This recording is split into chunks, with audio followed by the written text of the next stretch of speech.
Assalamualaikum warahmatullahi ta'ala wabarakatuh. Apa khabar semua anak-anak pelajar-pelajar akmal yang dirahmati Allah subhanahu wa ta'ala sekalian. Alhamdulillah kita jumpa lagi. Allah lah jumpa hari-hari kat video. Lama tak jumpa depan mata kan. Ustaz pun dah mula rindulah pada anak-anak ustaz semua ni. Mudah-mudahan kita kat rumah dapat jalani kehidupan dengan baik walaupun kita tak boleh ke mana-mana. Ustaz pun tak boleh ke mana-mana, duduk rumah je bulan-bulan puasa ni kan. Alhamdulillah. Yalah tengok rambut pun dah panjang tengok ha. Rambut pun dah panjang, tak sempat nak potong.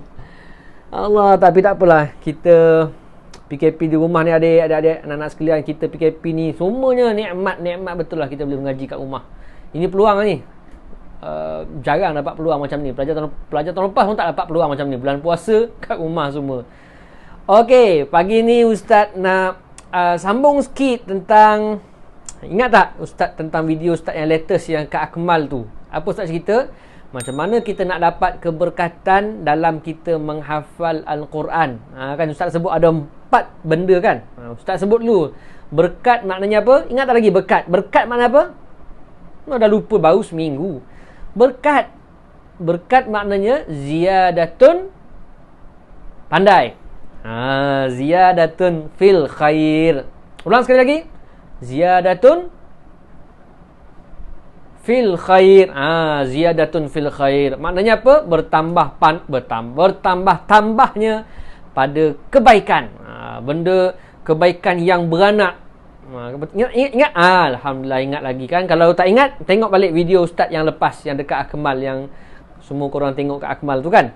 Okey. Ustaz sebut yang dalam video lepas kan Ustaz sebut 4 cara nak dapat keberkatan dalam kita hafal Quran. Yang pertama apa dulu? Ingat tak lagi? Jangan buat dosa. Pandai kan? Jangan buat dosa. Kan kalau kita buat dosa, hati kita jadi gelap. Bila hati kita jadi gelap, nak hafal Quran pun susah. Macam Ustaz tunjuk masuk Akmal dulu gelap. Kemudian ingat video kan? Tak ingat, tengok balik video tu. Tengok balik video tu kalau tak ingat. Okey.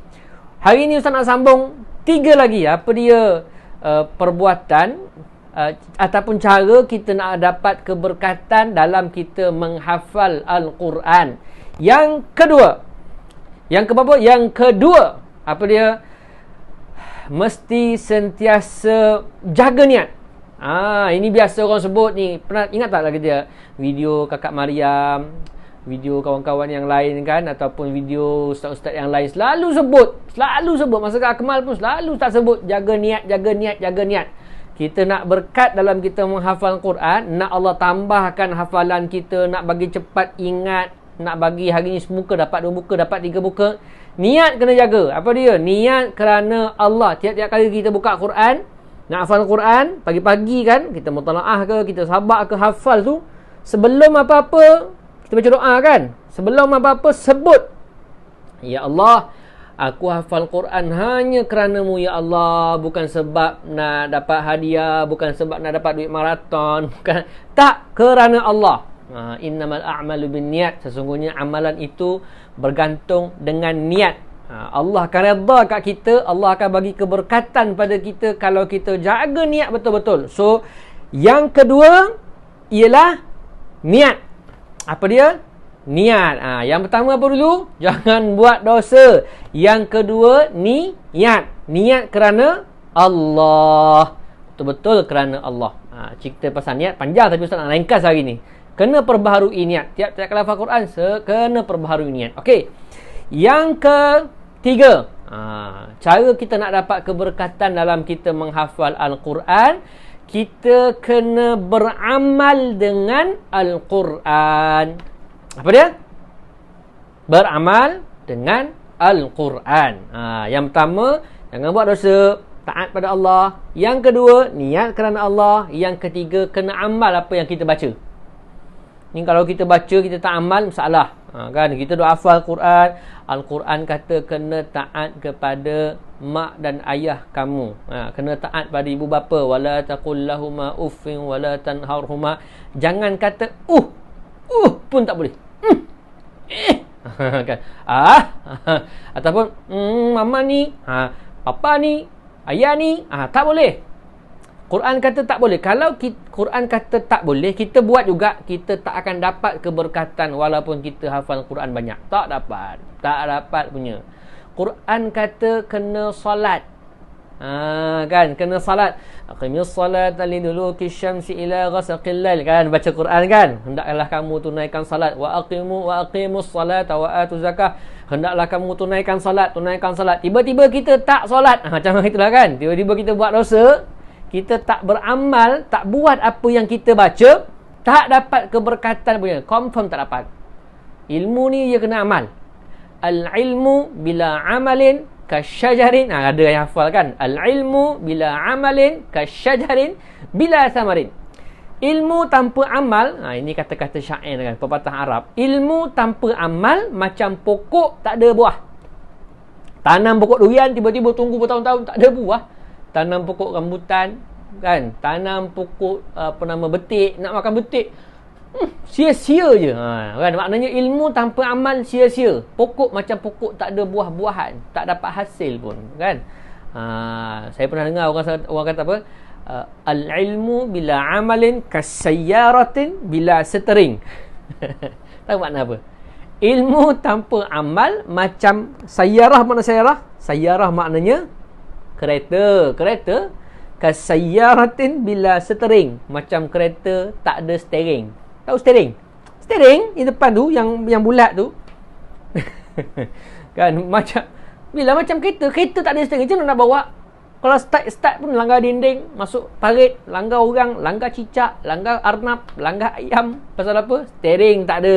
Jadi orang ada ilmu tapi tak beramal dengan ilmu, tak dapat berkat. Ada satu lagi orang sebut apa? Al-ilmu bila amalin kal kentut bila angin. Gelak pula bahasa Arab ni. Ilmu bila amalin kal kentut bila angin. Ilmu tanpa amal macam kentut tak ada angin. Macam mana kentut tak ada angin? Nak kata kentut pun tak kentut. Nak kentut biarlah ada angin, barulah keluar segala gas-gas tu, sihat badan kita. Ni nak kentut tak ada angin. Tak, itu tak gurau je. Nak sebut kan, ilmu kita belajar Quran, kita beramal dengan Quran. Quran adalah ibu kepada segala ilmu. Kalau kita amalkan Quran, taat pada mak ayah, jaga salat, akhlak baik, tak maki hamun orang, tak suka bergaduh dengan adik-adik, suka tolong mak kemas rumah. Ini semua dalam Quran ada cerita tentang akhlak ni kan. Kalau kita amalkan Al-Quran yang kita hafal, confirm dapat keberkatan. InsyaAllah, Ustaz yakin. InsyaAllah, Ustaz yakin jadi hafiz dan hafizah yang betul-betul ingat Quran. Jadi yang keberapa? Yang ketiga, pandai. Yang terakhir, 4. Yang terakhir, kita nak Al-Quran ni, kita hafal Quran dan kita nak keberkatan ziyadatun fil khair. Kan? Keberkatan dalam hafal Quran. Yang terakhir, mesti ajar orang lain juga Quran. Kan?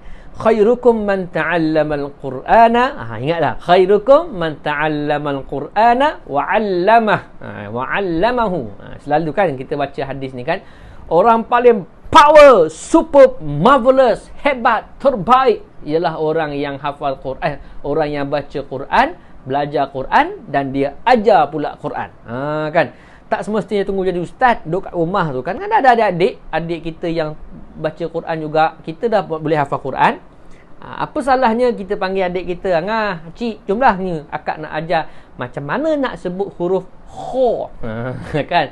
Macam mana nak sebut huruf shin, ghain. Ajar pula Quran. Macam mana nak baca Fatihah dengan betul. Kat sekolah ustazah saya ajar macam ni, ustazah Along ajar macam ni. Ajar pula adik-adik. Ajar pula kakak pun tak apa. Kalau kita adik, ajar abang kita, ajar kakak kita. Kita sharing is caring. Kan? Kita kongsi-kongsi, barulah Quran tu berkat, betul-betul berkat. Kalau kita ajar orang, lagi Al-Quran tu lekat dalam otak kita. Sebab tu ustaz-ustaz kita hebat-hebat. Sebab apa? Hari-hari dia ajar kita hafal Quran kan. Dia dengar kita baca Quran, dia dengar kita hafal Quran. Hari-hari dia dengar, berkat datang, Quran ingat dalam kepala dia. Ini hebatnya orang yang hafal Quran, dia dapat keberkatan. Ingat tak lagi? Berkat mana apa? Ziyadatun fil khair. Pandai. Yang pertama nak dapat keberkatan dalam hafal Quran apa? Jangan buat dosa. Pandai. Yang kedua, niat kerana Allah. Pandai. Yang ketiga, amalkan Al-Quran yang kita hafal. Pandai. Yang keempat, ajar Al-Quran pada orang lain. Dapat buat ni. Tak yakin. Korang semua insya-Allah jadi seorang pelajar yang hafiz Quran, hafal Quran, dan paling penting Quran tu kita dapat keberkatan daripada Allah Subhanahu wa taala insya-Allah. Okey. Selamat berpuasa. Ni bulan puasa ni perbanyakkan hafal Quran. Puasa dengan Quran kamcing macam kembar.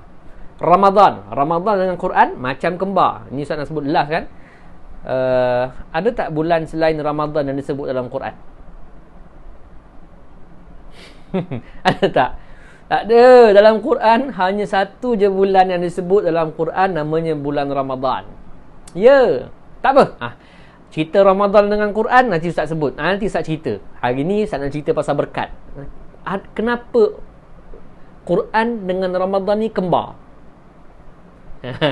Sebab apa? Okey, bersambung to be continued. Nanti Ustaz share macam mana, kenapa Ustaz kata kembar, macam beranak sekali pula. Ramadan dengan Quran macam beranak sekali pula kan, ada beradik kembar. Rapatnya rapat. Okey, insya-Allah hari ni bersemangat. Insya-Allah you can do it. Bukan duit sebab duit. Kamu dapat buat. InsyaAllah korang dapat buat. Ikhlas, usaha, semangat. Jangan putus asa. Ustaz yakin pada korang. Kenapa korang tak yakin pada diri korang sendiri? Okey. InsyaAllah jumpa lagi. Assalamualaikum.